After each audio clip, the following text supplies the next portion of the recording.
چکوال کوئی ایسا بھی گیا گزرا علاقہ نہیں کہ جس کی ریوڑیوں اور رقصوں کے علاوہ کوئی پہچان ہی نہ ہو۔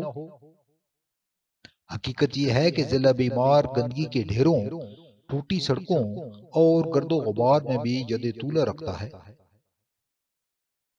آپ جس سڑک پر بھی تشریف لے جائیں، انہی پتھروں پہ چل کر اگر آ سکو تو آؤ، والی رومانوی کیفیت میں مٹی کے بادل استقبال کریں گے۔ اس بارانی علاقے میں بنجر کھیت بھی ہیں، جہاں بارشوں کی صورت میں تھوڑی بہت فصلیں بھی لہرا شرا لیتی ہیں، مگر اس طرح کہ جیسے وزاداری نبھاتے ہوئے وطنی عزیز کے زرعی ملک ہونے کی لاج رکھ رہی ہوں۔ اگرچہ بارانی علاقہ ہے، لیکن بارشوں کے موسم میں پورا شہر موجوداتی طور پر نہری علاقے کا منظر پیش کرتا ہے، اور سڑکوں اور گلیوں کے علاوہ گھر بھی خوب سیراب ہوتے ہیں۔ ایسے میں برسات اور شرم سے ہر چیز پانی پانی ہو جاتی ہے، سوائے اس حالت کے ذمہ داروں کے۔ یہاں ایک کثیر بجٹ ڈکارنے والا بہت بڑا بارانی زرعی تحقیقاتی ادارہ بھی قائم ہے، جس کا زراعت اور ہم کسانوں کو اتنا ہی فائدہ ہے جتنا واپڈا کا بجلی کو۔ یہاں انگریز سرکار نے بہت سے درخت بھی اگائے تھے۔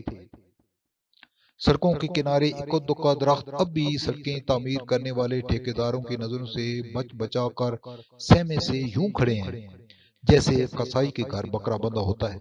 یقین فرمائیں کہ دور دراز علاقوں میں تو کہیں کہیں ٹمبر مافی سے خود کو چھپتے چھپاتے درختوں کے جھنڈ بھی کھڑے نظر آتے ہیں، جنہیں دیکھ کر بے ساختہ خیال آتا ہے کہ بکری کی ماں کب تک خیر منائے گی۔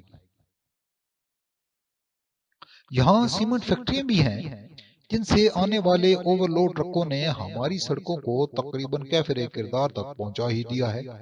یہاں بے حساب پولوشن پھیلانے کے علاوہ زیر زمین پانی کی سطح کو کم کرنے میں ان فیکٹریوں کا کردار کلیدی ہے۔ حتیٰ کہ کٹاس راج میں واقع قبل از مسیح کے تالاب کا پانی بھی خشک ہو گیا، جو شیو دیتا کے آنسوؤں سے ہزاروں سال تک بھرا رہا۔ یہاں 500 سال قبل ظہیر الدین بابر کے لگائے گئے باغ صفا پر بھی ہاتھ صاف کرنے کے منصوبے کی خبر آپ تک پہنچی ہوگی۔ ہمارے ہاں لڑکوں اور لڑکیوں کے کئی کالجز اور بے شمار سکول بھی ہیں، جن کے بارے میں ہمارا عاجزانہ دعویٰ ہے کہ آئیے دیکھیں ہم بغیر اساتذہ اور سہولتوں کے فروغ تعلیم کے لیے کیسے کوشاں ہیں۔ اس شہر بے مثال نے ڈسٹرکٹ ہیڈ کوارٹر اسپتال نامی ایک اور بھاری تہمت بھی اٹھا رکھی ہے، جہاں ڈاکٹروں، دواؤں، ایمرجنسی ٹریٹمنٹ اور علاج معالجہ کی دیگر سہولتوں کو چھوڑ کر اللہ کا دیا باقی سب کچھ موجود ہے۔ شہر کمال کی ایک خاص وجہ شہرت سے بھی آپ کو آگاہ کرتے چلے، جسے ہمارے محترم دوست ڈاکٹر چودھری مظہر حسین نے دریافت کیا۔ زمانہ کالج اور بعد میں ہم دونوں نے اندرون و بیرون ملک مقدور بھر آوارہ گردی کی۔ اس دور میں ایک دن چودھری صاحب نے دوستوں کے سامنے اپنا نظریہ پیش کیا کہ دوسرے شہروں میں چکوال سے متعلق کوئی بڑا کاروبار تو کم ہی دیکھنے میں آئے گا، البتہ تقریباً ہر شہر میں ایک دکان ضرور موجود ہے جس کی پیشانی پر لکھا ہے چکوال ہیئر ڈریسر اینڈ گرم حمام۔ پہلے تو ہم نے ان کے اس بچگانہ سے خیال کو کوئی اہمیت نہیں دی، مگر اگلے ہی دن جب ہمیں سرگودا اور لاہور کا سفر درپیش ہوا تو سرگودا کے ایک بازار سے گزرتے ہوئے اچانک فخر سے چودھری جی کا سر بلند ہو گیا اور انہوں نے ایک دکان کی طرف انگشت شہادت اٹھا دی۔ ہم نے اس طرف دیکھا تو چکوال ہیئر ڈریسر اینڈ گرم حمام کا بورڈ آویزاں تھا۔ لاہور میں بھی وہ اپنی مطلوبہ دکان دریافت کرنے میں کامیاب رہے۔ بعد ازاں پشاور کے سفر میں بھی انہیں اپنا ہدف تلاش کرنے میں کوئی خاص دقت نہ ہوئی۔ سرائیکی بیل کی آوارہ گردی کے دوران تو ڈاکٹر صاحب نے کامیابیوں کی ہیٹرک مکمل کی۔ کوئٹہ کی سڑکیں ماپتے بھی انہوں نے چکوال ہیئر ڈریسر اینڈ گرم حمام تلاش کر کے ہی دم لیا۔ کراچی ہم اکٹھے تو نہ جا سکے، البتہ ڈاکٹر صاحب اس شہر میں بھی اپنے دعوے کے حق میں ٹھوس شہادتیں پیش کرنے میں کامیاب رہے۔ میرپور آزاد کشمیر میں سرے بازار ایک اجنبی نے ہم لوگوں کو آواز دے کر کہا کہ چال ڈھال سے گرائیں لگتے ہو، ہمیں پردیس میں گرائیں ملنے پر خوشی ہوئی۔ وہ ہمیں چائے پلانے کی خاطر اپنی دکان میں لے گیا، جو چکوال ہیئر ڈریسر اینڈ گرم حمام کا جھومر اپنے ماتھے پر سجائے ہوئے تھی۔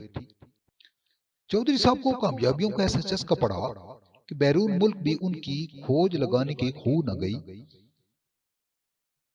انہوں نے تہران اور اصفہان کے فٹ پاتھوں پر اپنے ساتھ ساتھ ہمارے جوتے بھی خوب گھسائے کہ کہیں چکوال منہ تراش و گرمابا کا سائن بورڈ نظر آ جائے، مگر وہاں وہ ناکام رہے۔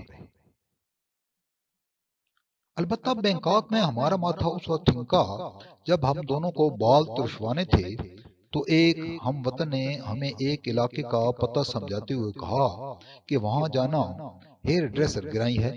ڈاکٹر صاحب نے تو بڑی کوشش کی، مگر ہم نے دانستہ اس طرف جانے سے گریز کیا۔ مبادا دکان پر تھائی زبان میں جو کچھ لکھا ہو، ہم کسی مقامی خوش شکل خاتون سے اس کا انگریزی ترجمہ کرنے کی درخواست کریں تو وہ کہے چکوال ہیئر ڈریسر اینڈ گرم حمام۔ گہرے غور و فکر کے بعد ہم اس نتیجے پر پہنچے ہیں کہ چکوال کے لوگوں نے ہر شہر میں احتجاجاً یہ بورڈ لگا رکھے ہیں، کیونکہ جلال بادشاہی ہو کہ جمہوری تماشا، ہر دور میں ارباب بست و کشاد نے چکوالیوں کی حجامت ہی کی ہے۔ اپنے موقع کی وضاحت کے لیے ہم راجندر سنگھ بیدی کے افسانے حجام الہباد کے پر وارسلوی کا تبصرہ کوٹ کریں گے کہ افسانے میں اس عام آدمی کی قسم پرسی کی نہایتی تنزیہ اور مزاحیہ عکاسی کی گئی ہے، جو خود کو حجاموں کے سامنے لاچار اور مجبور پاتا ہے، اور حجام بھی اسے نہ پورا مونتے ہیں نہ چھوڑتے ہیں، بلکہ اس کی آدھی حجامت بنا کر اسے ہمیشہ کے لیے اپنا دست نگر بنا لیتے ہیں۔